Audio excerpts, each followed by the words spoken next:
Nếu có một món ăn mà vừa xuất hiện trên bàn nhậu là không khí đã thay đổi ngay lập tức thì đó chính là hàu. Đơn giản sushi, bên trong là lớp thịt mềm nhưng lại mang theo một hào quang rất đặc biệt. Người ta không chỉ ăn hàu vì ngon mà còn vì những lời đồn đại kéo dài hàng trăm năm. Ăn vào thì khỏe, sung, thậm chí là khó ngủ. Giống như là quảng cáo thuốc bổ, nhưng thực tế lại có cơ sở khoa học đàng hoàng. Và sự thật thì như thế nào? Cũng phải thừa nhận một điều, hàu không phải là thuốc kích thích giống như kiểu uống vào là mất ngủ ngay lập tức. Nhưng nó tác động đến cơ thể theo một cách rất đặc biệt, khiến nhiều người cảm thấy tỉnh táo hơn, thậm chí là trằn trọc và khó ngủ vào ban đêm. Trước hết, hàu là một trong những thực phẩm giàu kẽm nhất trên hành tinh. Trong 100 gram hàu có thể chứa từ 40 đến 90 mg kẽm, trong khi nhu cầu mỗi ngày của nam giới chỉ khoảng 11 mg. Tức là chỉ cần ăn một đĩa hàu là bạn đã làm gấp 4 đến 8 lần nhu cầu bình thường. Và kẽm là một chất không phải là vô thưởng vô phạt. Nó tham gia trực tiếp vào quá trình sản xuất testosterone, hormone đóng vai trò quan trọng trong việc duy trì năng lượng, sự tỉnh táo và ham muốn. Khi testosterone tăng lên thì cơ thể không ở trạng thái nghỉ ngơi nữa, mà giống như đang được bật chế độ hoạt động. Bạn có thể không chạy nhảy gì cả, nhưng bên trong, hệ thần kinh và nội tiết đang hoạt động mạnh hơn bình thường. Điều đó khiến bạn cảm thấy khó chìm vào giấc ngủ sâu. Chưa hết, hàu còn chứa nhiều axit amin. Đây là những chất có liên quan đến hoạt động của bộ não, giúp tăng sự tập trung và phản xạ. Nói nôm na, nó khiến đầu óc của mình thức tỉnh, và khi đầu óc tỉnh thì ngủ sẽ khó. Một yếu tố nữa mà ít người để ý đó là cách chế biến. Hàu thường được ăn cùng với bia, rượu hoặc nướng mỡ hành, phô mai, toàn những thứ khiến hệ tiêu hóa phải làm việc nhiều hơn vào buổi tối. Khi dạ dày còn bận xử lý đơn hàng, cơ thể sẽ khó bước vào trạng thái nghỉ ngơi hoàn toàn. Kết quả là bạn nằm xuống mà người vẫn nóng, bụng vẫn hoạt động, đầu óc vẫn tỉnh táo. Tóm lại, không phải ai ăn hàu cũng mất ngủ, nhưng nếu bạn ăn nhiều, ăn vào buổi tối, lại thêm bia rượu thì việc trằn trọc một chút là chuyện hoàn toàn dễ hiểu. Còn muốn dễ ngủ, chắc phải táng thật nhiều bia. Giờ hãy chuyển sang một chủ đề mà nhiều người quan tâm, đó là hàu và chuyện bản lĩnh đàn ông, thực tế hay chỉ là lời đồn. Đây là phần mà có lẽ gần như tất cả đàn ông đều quan tâm khi nhắc đến hàu. Và câu trả lời là nó có thật, nhưng không phải là một siêu thần dược. Điểm mấu chốt vẫn là ở kẽm. Kẽm đóng vai trò cực kỳ quan trọng trong việc sản xuất nòng nọc và duy trì nồng độ testosterone ổn định. Hàu với lượng kẽm cao giống như một bình xăng đầy cho hệ thống này, và anh em chỉ muốn cháy, chỉ muốn chạy. Khi cơ thể được bổ sung đủ kẽm, quá trình sản xuất hormone diễn ra trơn tru hơn. Điều này không chỉ ảnh hưởng đến chuyện kia mà còn liên quan đến sức khỏe tổng thể. Bạn thấy khỏe hơn, ít mệt hơn, tinh thần thì tốt hơn. Ngoài kẽm, hàu còn chứa dopamine, một chất truyền dẫn thần kinh liên quan đến cảm giác hưng phấn và động lực. Dopamine tăng, bạn cảm thấy hứng thú hơn với mọi thứ, bao gồm cả chuyện tình cảm. Đây là lý do vì sao nhiều người ăn hàu xong cảm thấy khang khát, không hẳn là kích thích trực tiếp, mà là tăng trạng thái hứng khởi chung của cả cơ thể. Tuy nhiên cần phải nói rõ, hàu không phải là thuốc, càng không phải là thuốc tiên. Nó không thể biến một người đang mệt mỏi, stress nặng nề thành một người sung mãn chỉ sau một bữa ăn. Tác dụng của nó chỉ mang tính bổ trợ lâu dài và phụ thuộc vào chế độ ăn uống tổng thể. Nếu bạn ngủ đủ, tập luyện đều, ăn uống cân bằng thì hàu sẽ là một mảnh ghép hoàn hảo. Còn nếu bạn sống thiếu lành mạnh thì ăn bao nhiêu hàu cũng không hứng nổi, cũng không cứu nổi. Và có lẽ nhiều cái nó liên quan đến tâm lý của những người đàn ông.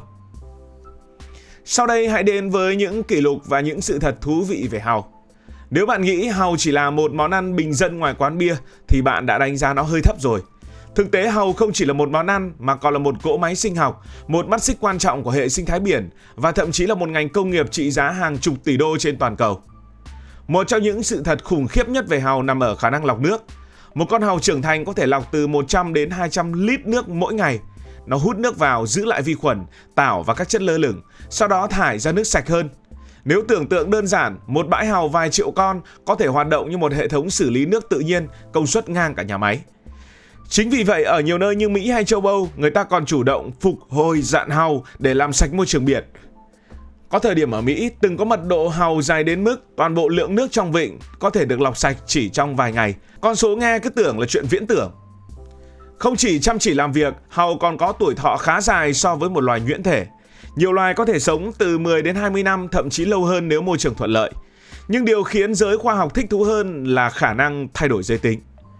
Khi còn nhỏ, nhiều con hàu là hàu đực, nhưng khi lớn lên chúng có thể chuyển sang làm con cái để tăng khả năng sinh sản. Và điều này không chỉ xảy ra một lần mà có thể lặp lại nhiều lần trong đời. Nói vui một chút, hàu là một trong những sinh vật linh hoạt giới tính bậc nhất trong tự nhiên. Về kích thước, Kỷ lục hàu lớn nhất từng được ghi nhận có thể dài hơn 30 phân, nặng vài cân, to gần bằng một chiếc laptop. Những con hàu này thường sống ở những vùng nước cực kỳ sạch và ít bị con người khai thác. Nhưng điều thú vị là trong tự nhiên, phần lớn hàu chúng ta ăn lại được thu hoạch từ khi còn khá nhỏ, vì để càng lâu thì vỏ càng dày, thịt không còn ngon như giai đoạn đỉnh cao của nó. Một trong những di sản nổi tiếng nhất của hàu chính là ngọc trai. Khi một vật lạ, có thể là hạt cát hoặc ký sinh lọt vào bên trong, cơ thể hàu sẽ tiết ra lớp sa cư để bao bọc. Qua thời gian thì cái lớp này nó dày lên và trở thành ngọc trai. Điều thú vị nằm ở chỗ, thứ khiến hàu khó chịu lại chính là thứ mà con người coi là đẹp và quý giá. Những viên ngọc trai tự nhiên chất lượng cao có thể có giá hàng nghìn, thậm chí hàng chục nghìn đô. Nhưng nói về độ khủng của hàu thì chắc chắn phải nhắc đến khả năng sinh sản. Một con hàu cái có thể đẻ từ 50 đến 100 triệu quả trứng trong một mùa sinh sản. Con số này tương đương dân số cả một quốc gia. Và đó là lý do vì sao, dù bị khai thác rất nhiều, hàu vẫn có thể phục hồi nếu môi trường đủ tốt. Còn nói về kỷ lục ăn hàu thì thế giới này cũng không thiếu những câu chuyện khiến bạn phải há hốc mồm. Ở các lễ hội tại Mỹ, Ireland hay Nhật Bản, có những cuộc thi ăn hàu mà người tham gia nuốt 100 con chỉ trong vài phút.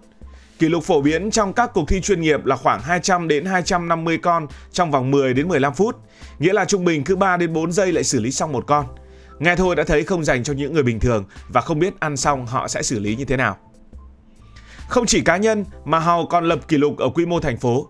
Ví dụ như là sự kiện Galway Oyster Festival ở Ireland. Đây là một trong những lễ hội hàu lớn nhất ở trên thế giới. Có năm, lượng hàu tiêu thụ vượt mốc 3 triệu con. Nếu xếp tất cả số hàu đó lại, bạn có thể tạo thành một ngọn núi hàu đúng nghĩa. Trên quy mô toàn cầu, ngành công nghiệp hàu cũng cực kỳ ấn tượng. Mỗi năm thế giới tiêu thụ khoảng 6 đến 7 triệu tấn hàu, riêng Trung Quốc chiếm hơn 80% sản lượng toàn cầu. Nói cách khác, cứ 10 con hàu trên thế giới thì có 8 con đến từ Trung Quốc. Các quốc gia như Pháp, Nhật và Hàn Quốc là những quốc gia tiêu thụ hàu nhiều nhất, những cường quốc hàu với các giống hàu nổi tiếng và quy trình nuôi cực kỳ bài bản. Một sự thật thú vị nữa đó là hàu có thể xây nhà tập thể. Chúng bám vào nhau tạo thành những rạn hàu khổng lồ dưới đáy biển giống như san hô. Những rạn này không chỉ là nơi trú ẩn cho hàng trăm loài sinh vật khác mà còn giúp giảm sóng, chống xói mòn ở bờ biển. Ở một số nơi, người ta còn xây dựng đê chắn sóng bằng hàu, nghe rất kỳ lạ nhưng lại cực kỳ hiệu quả và thân thiện môi trường. Và nếu bạn nghĩ hàu chỉ sống ở biển sâu thì chưa hẳn. Hàu có thể thích nghi với nhiều môi trường khác nhau, từ nước mặn đến nước lợ, thậm chí cả những vùng cửa sông. Chính khả năng dễ tính này giúp chúng trở thành một trong những loài nuôi trồng thủy sản phổ biến nhất ở trên thế giới. Và cuối cùng, hàu từng là món ăn dành cho người nghèo ở châu Âu. Vào thế kỷ 18, thế kỷ 19 ở Anh, hàu rẻ đến mức được dùng làm thức ăn hàng ngày cho công nhân, thậm chí là cho tù nhân. Nhưng sau khi bị khai thác quá mức, hàu trở nên khan hiếm hơn, giá tăng vọt và từ món bình dân, nó lột xác để trở thành một món ăn thường xuất hiện trong các nhà hàng. Đó là một cú đổi đời đúng nghĩa. Đến đây, có thể bạn sẽ nghĩ, vậy thì ăn càng nhiều càng tốt, nhưng thực tế lại không đơn giản như vậy. Hàu sống có thể chứa vi khuẩn, đặc biệt là ở vùng nước ô nhiễm. Nếu ăn không đảm bảo, bạn có thể bị ngộ độc, tiêu chảy, thậm chí là nhiễm khuẩn. Vì vậy, chất lượng nguồn hàu là yếu tố quan trọng nhất. Ngoài ra, do hàu quá giàu kẽm, nếu ăn quá nhiều trong một thời gian ngắn, bạn có thể gặp tác dụng phụ như buồn nôn, chóng mặt hoặc mất cân bằng khoáng chất. Cơ thể cái gì cũng cần vừa đủ, kể cả là thứ tốt, cái gì nhiều quá cũng không nên. Thời điểm ăn cũng quan trọng, nếu bạn muốn ngủ ngon, tốt nhất không nên ăn quá nhiều hàu vào buổi tối muộn. Ngược lại, nếu ăn vào buổi trưa hoặc buổi chiều, cơ thể có thời gian xử lý, bạn sẽ tận dụng được lợi ích mà không bị ảnh hưởng đến giấc ngủ và cũng không làm ảnh hưởng đến người nằm ngủ bên cạnh. Cảm ơn vì đã quan tâm theo dõi câu chuyện này. Nếu thấy thú vị, hãy nhấn nút đăng ký kênh, bật chuông thông báo và chia sẻ. Còn bây giờ thì xin được nói lời chào tạm biệt.